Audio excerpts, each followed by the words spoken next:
Bharatiya Janata party के इस media centre में आप सभी सम्मानित पत्रकारों का हार्दिक स्वागत और अभिनंदन करता हूं। मैं स्वागत करता हूं माननीय श्री देवेंद्र फडणवीस जी का, जिनकी चर्चा हम जब वो मेयर थे तब से युवा मोर्चा के कार्यकर्ता के रूप में सुनते रहे हैं और आज पूर्व मुख्यमंत्री के रूप में वह बिहार में पधारे हैं और इस पूरे चुनाव में वह भारतीय जनता पार्टी के साथ मिलकर के चुनाव की दशा और दिशा को एनडीए के पक्ष में 3/4 से ज़्यादा बहुमत से हम जीतें, उसके लिए वह हम सबों के साथ मिलकर कार्य करेंगे। मैं आज आभार व्यक्त करना चाहूँगा हमारे चुनाव संचालन समिति के संयोजक माननीय श्री नित्यानंद राय जी का, हमारे चुनाव प्रबंध समिति के संयोजक श्री मंगल पांडे जी का। मुझे पूरा विश्वास है कि मेरे दोनों पूर्व अध्यक्षों के नेतृत्व में जो चुनाव संचालन समिति और चुनाव प्रबंधन समिति बनी है और इस कार्य में लगातार उनका जिस प्रकार का सहयोग रहा है, भारतीय जनता पार्टी के लिए 3/4 से ज़्यादा एनडीए की जीत एक छोटा लक्ष्य महसूस होता है और मुझे पूरा विश्वास है कि एनडीए इस चुनाव में एक इतिहास बनाएगी। धन्यवाद। आप सबको मैं बता दूं कि अभी माननीय देवेंद्र फडणवीस जी आए हुए हैं। इसके बाद 5:20 में माननीय जेपी नड्डा जी आएंगे और कल अगले 5 वर्ष बिहार के कैसे होंगे इसके बारे में माननीय जेपी नड्डा जी बिहार के भारतीय जनता पार्टी और एनडीए का मार्गदर्शन देंगे। कल 11:30 बजे अटल सभागार में उनका कार्यक्रम होगा, जिसमें बिहार की अगले 5 वर्ष कैसे बीतेंगे और आत्मनिर्भर बिहार के लिए भारतीय जनता पार्टी क्या करने वाली है, इसकी पूरी एक रूपरेखा वह रखेंगे और इसके साथ ही वह एक रथ की भी लॉन्चिंग करेंगे जो विभिन्न शहरों में जाकर के जनता भारतीय जनता पार्टी और एनडीए सरकार से क्या चाहती है उसके बारे में उनके सुझाव लेगी और उन सुझावों पर ही हम अपना घोषणा पत्र तैयार करेंगे। कल आप सब आमंत्रित हैं माननीय जेपी नड्डा जी के बिहार आत्मनिर्भर कार्यक्रम के लॉन्चिंग प्रोग्राम में।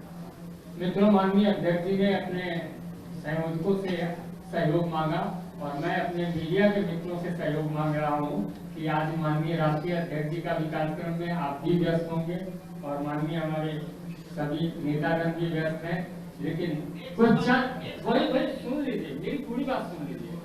तो कुछ कम सवाल हम ले सकेंगे, इसके लिए मुझे क्षमा करेंगे। तो एक एक करके आप अपने जगह से हाथ उठा दीजिए। रजनीश जी, जी नहीं।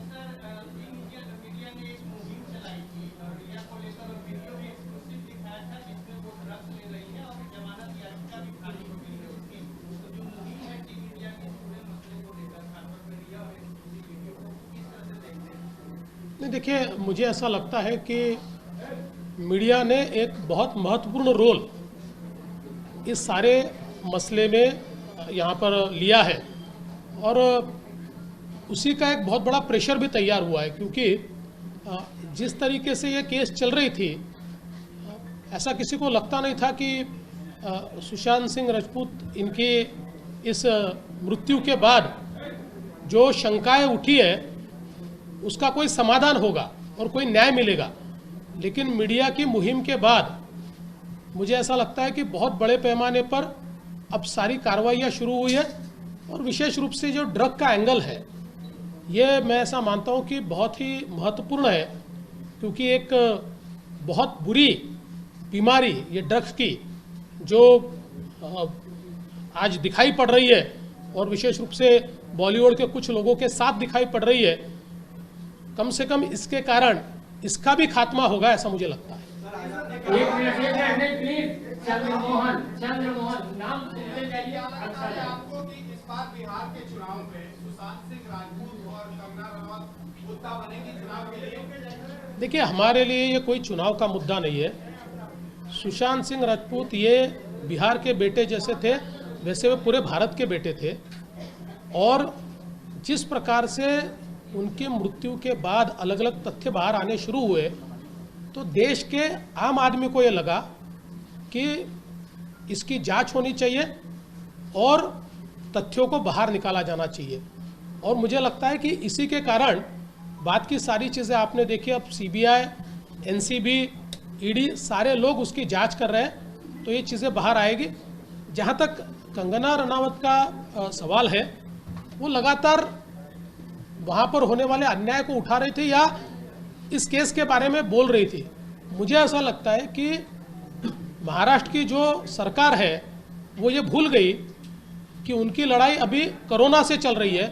उनको लगा कि अपनी लड़ाई कंगना से चल रही है और इसके कारण ये मसला बड़ा हुआ, उनका घर तोड़ने तक ये मसला पहुंचा।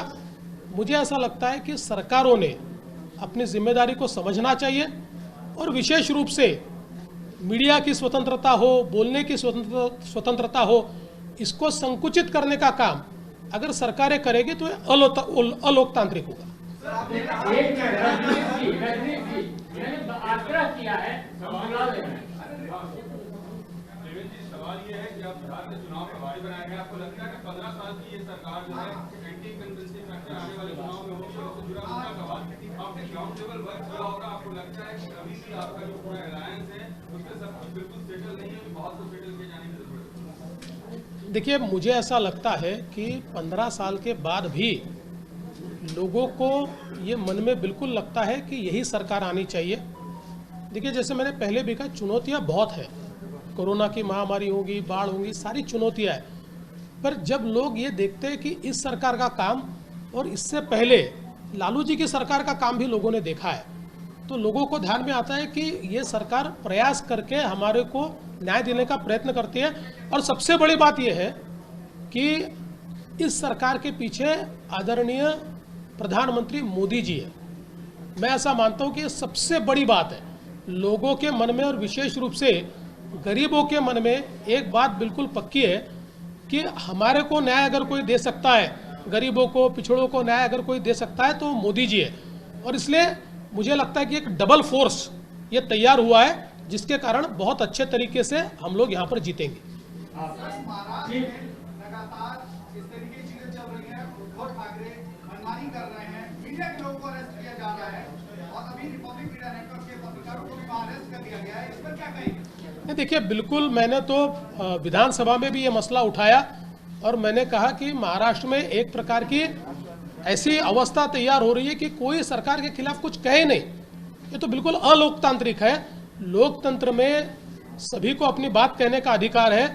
सरकार के ऊपर भी किसी को अगर टिप्पणी टीका करनी है वो पूरा अधिकार है।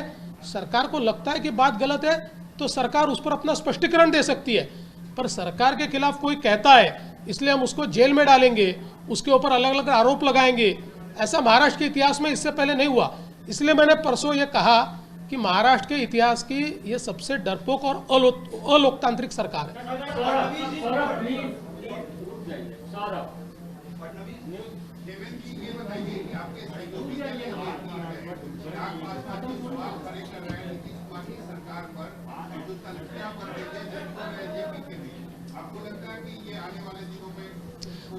मुझे ऐसा लगता है कि ये बिल्कुल ठीक हो जाएगा। इसका कारण यह है कि देखिए, अलग अलग दल जब होते हैं तो अलग अलग दलों की अपनी अपनी कोई विचारधारा होती है, अपनी अपनी आवश्यकताएं होती है, कई बार उसको प्रकट किया जाता है।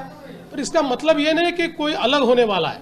देखिए, अगर सारी चीज़ें हम तीनों दलों की सरीकी होती तो एक ही दल होता, तीन अलग अलग दल तो नहीं होते। तो इसलिए तीन दल है, अपनी अपनी बातें, लेकिन बैठकर सुलझाने की परिस्थितियां है। किसी को कुछ लगता है तो बैठकर वो सुलझाया जाएगा और बिल्कुल एनडीए जो है मजबूती के साथ, हाँ हमारे पास आने वाले लोग ज़्यादा रहेंगे, जाने वाला कोई नहीं है, आने वाले हो सकते हैं, उस सबको साथ में लेकर एनडीए बिहार में बिल्कुल अच्छे तरीके से, जैसे अध्यक्ष जी ने कहा, एक रिकॉर्ड इस प्रकार से हम लोग चुनकर आएंगे।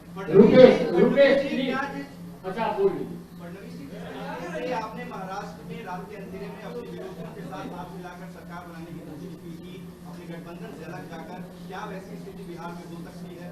कोई आवश्यकता नहीं है। और महाराष्ट्र में भी हमारे मित्रों को हमने नहीं छोड़ा, हमारे मित्रों ने हमारे साथ विश्वासघात किया, वे चले गए, चुनकर हम आए थे। देखिए, भारतीय जनता पार्टी ने तो महाराष्ट्र में लड़ी हुई सीटों में 70% सीटें जीती है, जो एक रिकॉर्ड है। लेकिन छोड़ दीजिए, बिहार में उसकी आवश्यकता ही नहीं है। गठबंधन भी मजबूत है और वन साइड चुनकर आने वाला है। रुकेश जी, प्लीज।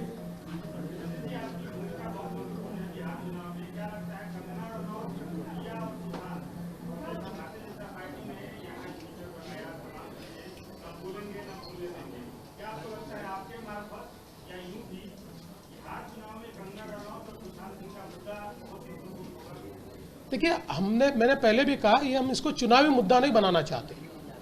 जहां तक मेरे यहाँ आने का सवाल है, तो मुझे तो ये सारी घटना के पहले ही बता दिया गया था कि आपको बिहार में काम करना है, और ये एक आम आदमी की भावना का मसला है। और जो पॉलिटिकल पार्टी होती है वो तो आम आदमी की भावना का आईना होती है, उसमें उसका प्रतिबिंब उसको दिखता है, और जो आम आदमी की भावना है उसको हम इस रूप में रख रहे हैं। इसलिए हम कहते हैं कि न भूलेंगे न भूलने देंगे। मुझे ऐसा लगता है ये चुनावी मुद्दा नहीं है, पर न्याय जरूर दिलाएंगे, और न्याय देने तक भारतीय जनता पार्टी चुप नहीं बैठेगी। सर, अक्सर ये बात कही जाती है कि लोकसभा चुनाव के मुद्दे अलग होते हैं, राज्यों के चुनाव के मुद्दे अलग होते हैं। लोकसभा चुनाव में बीजेपी ने जिन चीजों को लेकर वोट मांगा, आपने कहा कि मोदी के नाम पर जाहिर है आप वोट मांगेंगे, एनडीए वोट मांगेगी। क्या राष्ट्रवाद भी मुद्दा होगा? क्या धारा 370 भी मुद्दा होगा? क्या राम मंदिर भी मुद्दा होगा? देखिए, राष्ट्रवाद ये हमारी विचारधारा है, ये हमारे लिए चुनाव का मुद्दा नहीं है। राष्ट्रवाद तो हमारे खून में है, तो उसको तो हम छोड़ ही नहीं सकते। और जहाँ तक 370 का सवाल है, राम मंदिर का सवाल है, मैं ऐसा मानता हूँ प्रधानमंत्री मोदी जी एक ऐसे नेता है जो बोलते वो करके दिखाते हैं। कई लोगों को ऐसा लगता था, और हम भी कभी कभी सोचते थे कि क्या हमारे जीवन में जिन चीज़ों के लिए हमने संघर्ष किया वो पूरी हो पाएगी? क्या 370 हट पाएगा? क्या राम मंदिर बन पाएगा? मोदी जी ने उसको करके दिखाया।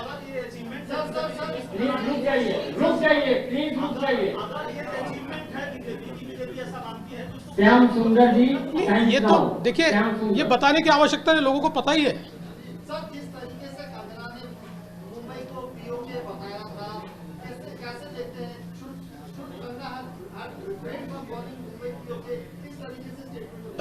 देखिए, बिल्कुल हम लोगों ने स्पष्ट रूप से कहा कि मुंबई को पीओके नहीं कहा जा सकता।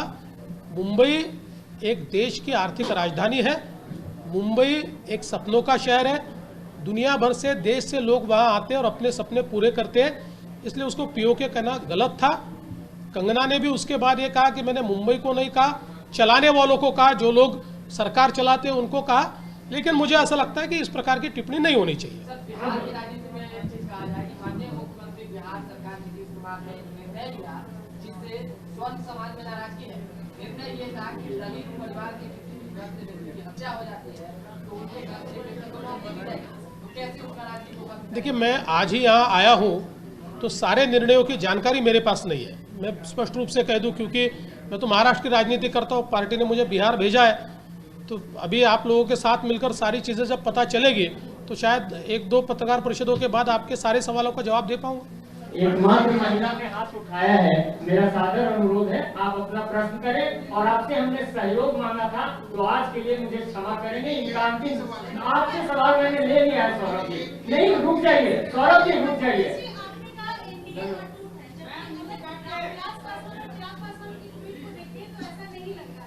बीजेपी के पास है चिराग पासवान की पार्टी, जबकि जेडीयू से तो एनडीए जो एनडीए का जो बिहार में अलायंस है उसको लेकर के चिराग पासवान की पार्टी को कैसे? देखिए, पार्टियां कोई ट्वीट पर थोड़ी चलती है, पार्टियां तो आपस में बातचीत करके चलती है, आपस में बातचीत करके चलती है। और मैंने जैसे पहले भी कहा कि ये हो सकता है कि किसी के विचार कुछ अलग हो, या किसी एक मसले पर किसी को कोई अलग बात लगती हो, ये सारी चीज़ें बैठकर ख़त्म हो सकती है। देखिए, मैं तो ये कहता हूँ कि जो लोकसभा के समय हमने अलायंस किया, ये सबसे डिफिकल्ट अलायंस था।